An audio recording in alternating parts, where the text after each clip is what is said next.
And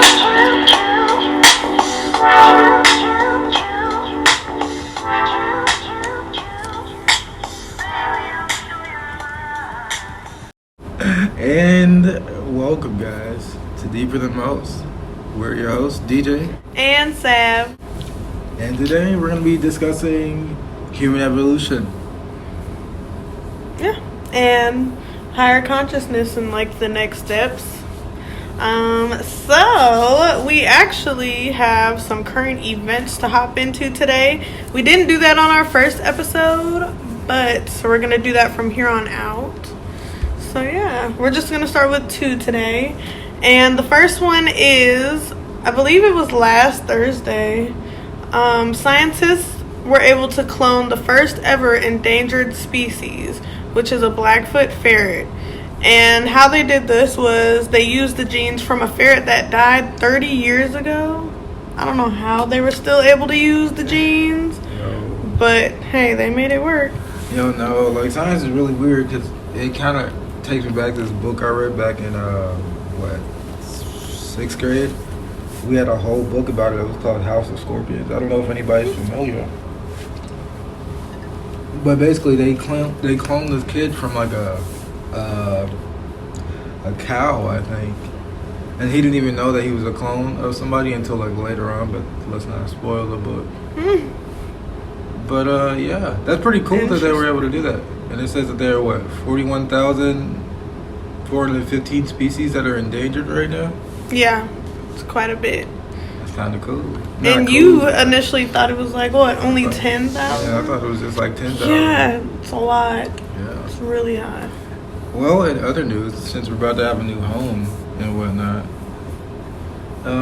NASA finally landed a rover on Mars. When? It was, yesterday, I believe? And when it got there, it was able to, like, send back images of, like, the planet and all that cool stuff. Pretty soon we'll be able to, like, inhabit the planet and they'll figure out some way to sustain it enough for us to live there. Definitely. I'm sure that's going to be in the near future, too. Well, yeah, it's just a part of their, like, astrobiological research for the planet, since they've been trying to make Mars, like, Earth 2 or whatnot. Yeah. But let's get into things today, a look at human evolution and the next steps. Alright, so the background of evolution. Human evolution is clearly a lengthy process. We all know this. Yeah, I mean... it's taken a long time to get to where we are right now. Right. The idea is that people originated from ape-like ancestors. And scientific evidence shows that all people share the same physical and behavioral traits. And that stems from ape-like ancestors. To get to where we are now, we have been evolving for approximately 6 million years. And that's a really long process. Yeah, that's a lot to deal with. Yeah. And like the fact that we're still evolving. Yeah, we're still constantly evolving. Yeah, it doesn't stop. Yeah, that's kind of cool though. Because I wonder like what happens like after us. Because like we think we're at the peak level now, but like 10, 20 years from now, what it would be like. There's also it's gonna be crazy. Yeah. There's also different stages of evolution too. There's one called bipedalism, which is kind of like going into one of the earliest human traits, and it's the ability to walk on two legs. And that happened around 4 million years ago. And then there's other abilities such as a larger, complex brain, making and using tools, and a better language capacity. It says that these advanced traits that developed mainly over the past 100,000 years include complex symbolic expression, i.e. emotions, and then there's art and cultural diversity. Right. So within a pretty decent amount of time, there's been a lot of changes. Exactly, yeah. And I mean, it's taken a long time, but it's a process. Yeah. And disclaimer, if we're looking like off to the side, like I'm looking off to the right, he's looking off to the left, it's because we're looking at our notes and they're kind of off to the side. And also, don't mind the setup. We're going to work on it. Or, slowly but surely. We just moved, so slowly but surely gonna yeah. Soon get to where we need to be. We gotta order some things, and it'll Amazon actually is look being like a little crazy. podcast setup after a while. Yeah, But we're gonna have it set up really cool for the videos. So stay tuned for that. That'll be really exciting. We're just chilling and getting the information out there. Yeah, pretty much.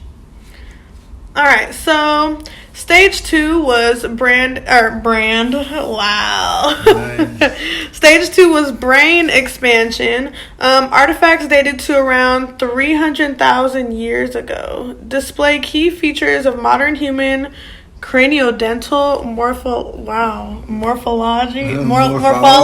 Wow. Can I not talk today? Okay. Including facial, mandibular, and dental characters comparable to later Homo sapiens fossils or even present-day humans. Present-day humans have globular brains and skulls. This is coupled with retracted faces. Neanderthals and others of the archaic time period had elongated skulls and protruding facial features. So their shit was stretched out and shit, like a created character on a video game and shit. Yeah, pretty much. 2 features of this process stand out. Parietal and cerebellar. Am I saying these right? Wow. Cerebellar. Oh, cerebellar bulging. Okay, what's the other one? You said it right, parietal. Parietal? Okay. Parietal areas are involved in orientation, attention, perception of stimuli, sensory motor, transformations, underlying planning, visuals. Wow. What the hell did you make this slide? Okay. Visual, spatial integration, imagery, self-awareness, working and long-term memory, numerical processing, and tool use. So, a lot of stuff. Pretty much getting us pretty close to where we are today. Yeah. That was like the next big step, or the next woo. Not the woo. I don't know what else to call it. Yeah, I mean, I guess you could say that. Let's see. The culture evolution of modern day versus history. Culture evolution scholar Edward Taylor believed that there were 3 progressive stages: savagery, barbarism, and civilization. Furthering that evolution, you go into Karl Marx, who was, the father of communism to some people, which introduced the historical materialism theory that states culture progressed and population grew, material needs increased, and relationships were formed. So Marx's theory then discusses the division of labor and the 3 stages of production. Things like group ownership, power-based on land ownership, and free market economy became commonplace for societal progression. So, it goes from being cavemen to sort of forming a civilization. Right. With societal rules and norms. Kind of a coming together. Yeah, it's kind of weird. And, it was, like, inevitable, too. Mm-hmm. Like, it was just bound to happen. Yeah. Okay, so next is the brain's ability to level up. What is the human consciousness? Consciousness refers to your individual awareness of your unique thoughts, memories, feelings, sensations, and environments. It is believed that there are 7, I just fucked up for no reason. I got ahead of myself. It is believed that there are 7 levels ranging from the primal survival conscious to the complex level of contribution. Levels include survival, relationships, 3 levels of self-actualization, transformation, and contribution. And before we move on, we just want to take a second to thank our sponsor, which is Anchor, the app that we use to bring you this wonderful podcast. Yeah, so we're going to go ahead and drop that now. Welcome back, and we're looking at the Singularity Theory right now. A lot of people, if you don't know what the Singularity Theory is, scientifically it's a mathematical phrase that means we have reached a point where we can no longer decipher its exact properties, aka an instance where equations go crazy and no longer make sense. So, in short, we're all connected. Over the past 2 decades, this theory has become more popular. A quote from 1993 by the science fiction writer Vernor Vinge goes as follows. Within 30 years, we will have the technological means to create superhuman intelligence. Shortly after that, the human era will be ended.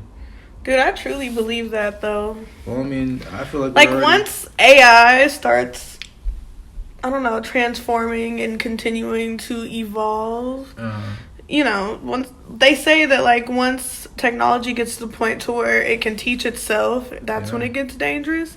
And I don't think we're too far from that. I mean, I feel like we're practically there now. I mean, once it gets to that point, like, it's off. It just takes off. I mean, technically, it's already going off. We have shit like, deep fakes and, these home systems. Like, take, for instance, the Google Home system or, like, Alexa and stuff like that. So, I mean, it's already around. Small increments, maybe, but it still can be pretty bad because if someone hacks into your Alexa or your home, then they practically have access to your entire house. Right.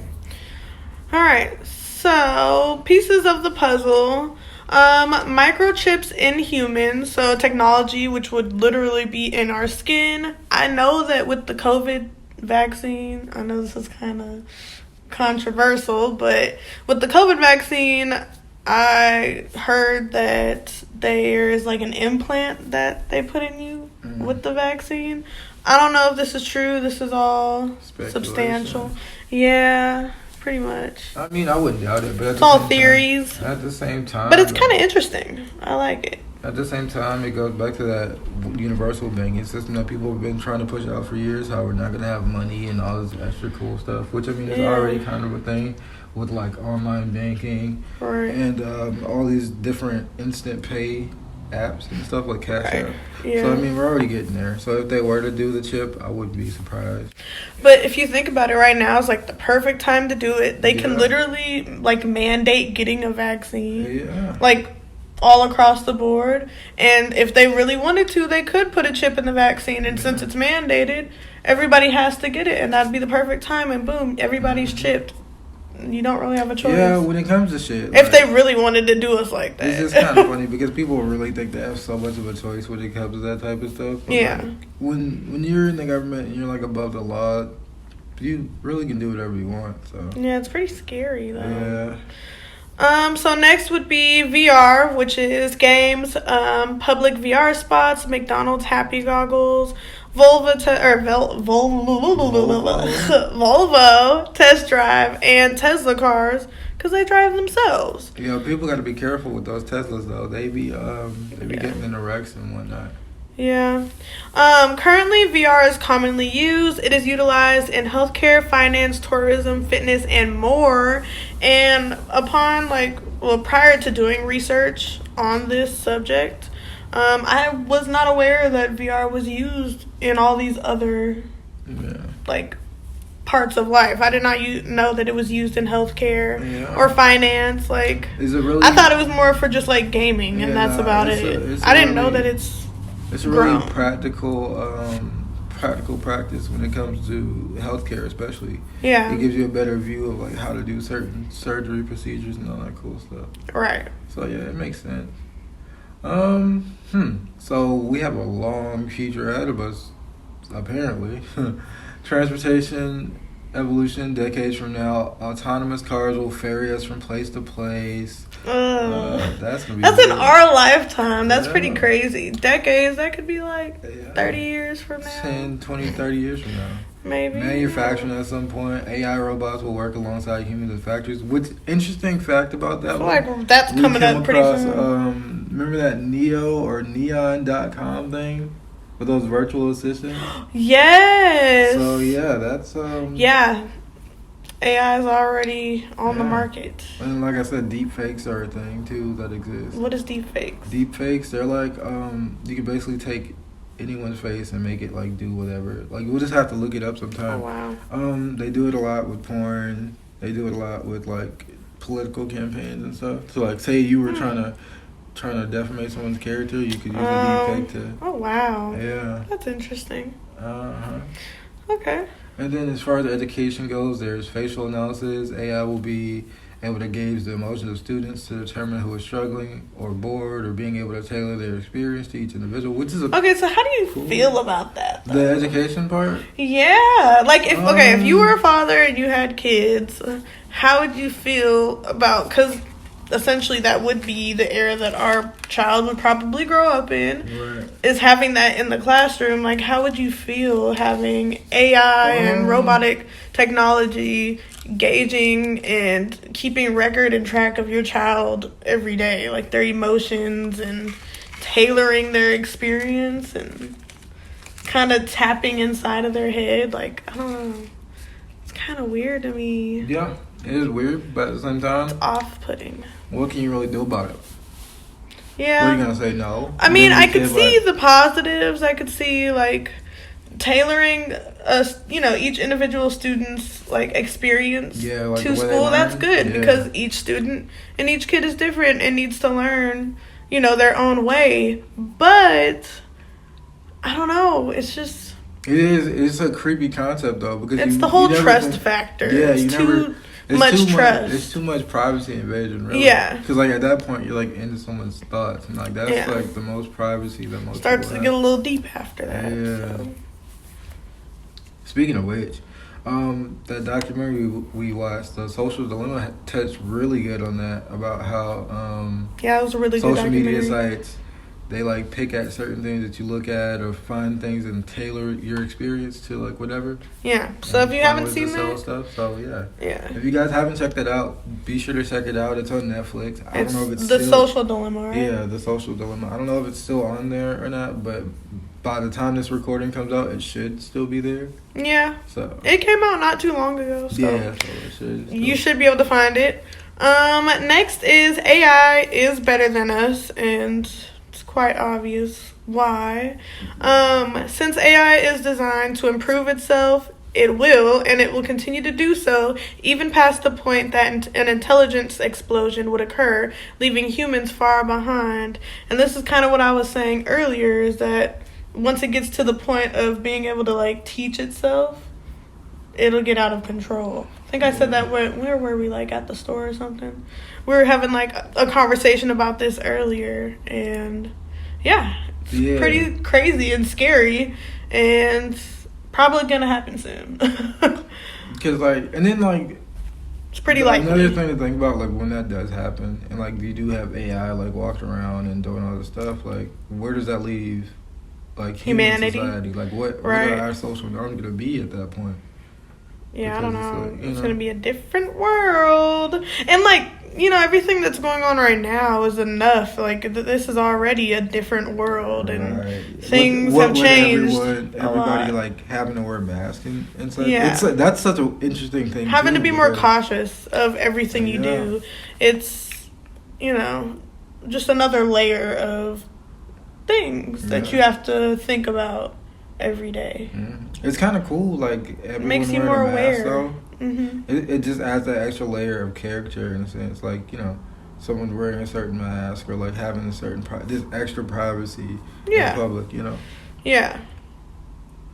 It's an interesting concept. I don't I think many think people it makes are people used to feel more comfortable to be outside. Mm-hmm. Okay. On to the next. All right. So, what do scientists say about this whole AI fiasco? Well, you have Stephen Hawking and Elon Musk, who believe that AI would escape our control and move against us, and then in the future we could create a technological centaur, taking the best traits from both parties.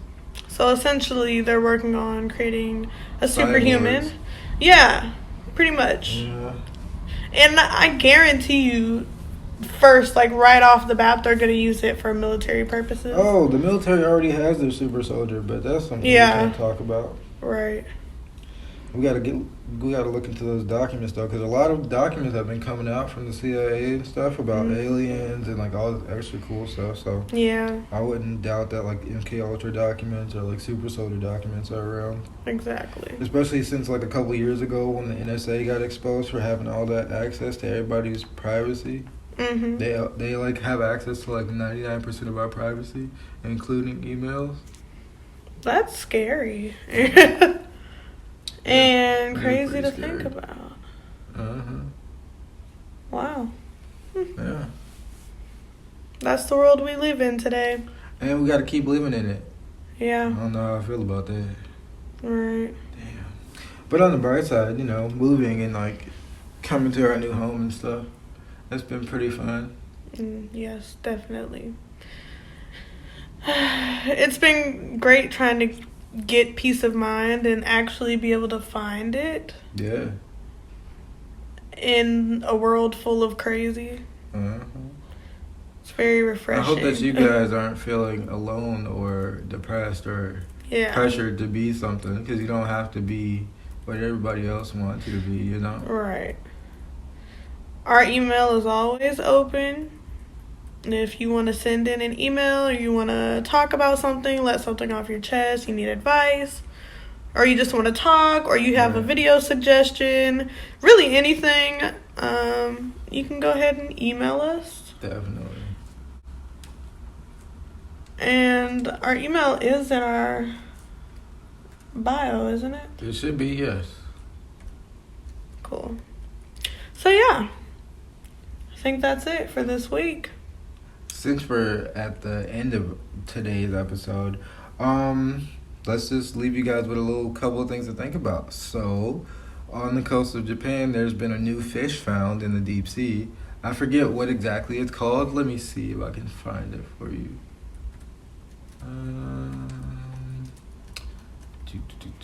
But yeah, there's New fish discovered in Japan. It's ugly though. Look at it. Ew. We'll insert a picture of it. Yeah. Right here. It's called. Probably right here. It's a pudgy cusk eel. Ew. Yeah. Yeah, it's really ugly. Yeah. If you're listening to this audio-wise, we suggest you look it up. But if you're watching this audio-wise and you want to watch a video, go ahead and check us out on YouTube. And when you look us up on YouTube, it's at Deeper Than Most. And yeah. Anything else? Is there anything you would like to add? I know that usually we have like little tidbits and stuff for them to think about. Any questions or anything?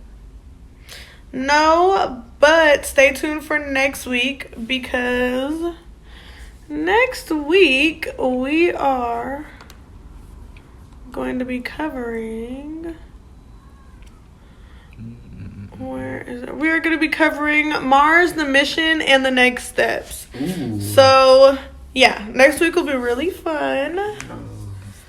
Life's really about to be looking like Futurama. And over time, our podcast setup is going to get better. So keep in mind, we just moved, and yeah, we're getting everything set up. So, definitely be prepared for all this cool stuff that's about to happen with the podcast. Right, and the quality will get better. We have a camera, but right now we're working off of our phone, so right. Yeah, just gotta let it be what it is right now. Baby steps, man. Baby steps. Yeah, you gotta start somewhere. So, yeah, that is all we have for today. And I've been your host, DJ. And I've been your host, Sav. And this has been Deeper Than Most. Tune back in next Thursday.